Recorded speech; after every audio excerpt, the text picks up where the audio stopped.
Bombo Business News.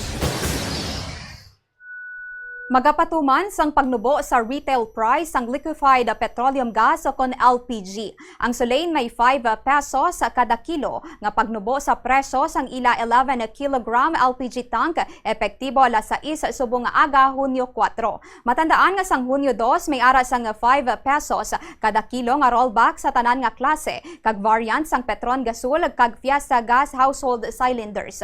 Ang rollback sa presyo ang baylo sang 55 pesos nga buhin sa presyo sang isa ka 11 kilogram LPG cylinder.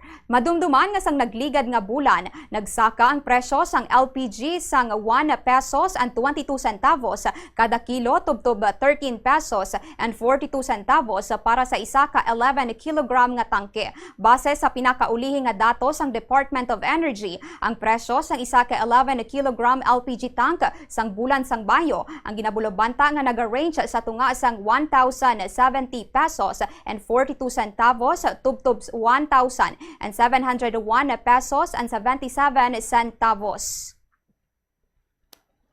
Bombo Foreign Exchange Update is brought to you by Quinbank Business Banking.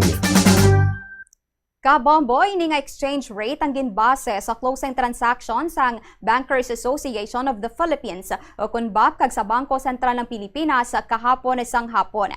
Magabalik-liwat ang transaction subong nga aga para sa aton nga reference rate 61 pesos and 75 centavos ang baylo sang isa ka US dollar. 7 pesos and 88 centavos naman ang baylo sang isa ka Hong Kong dollar.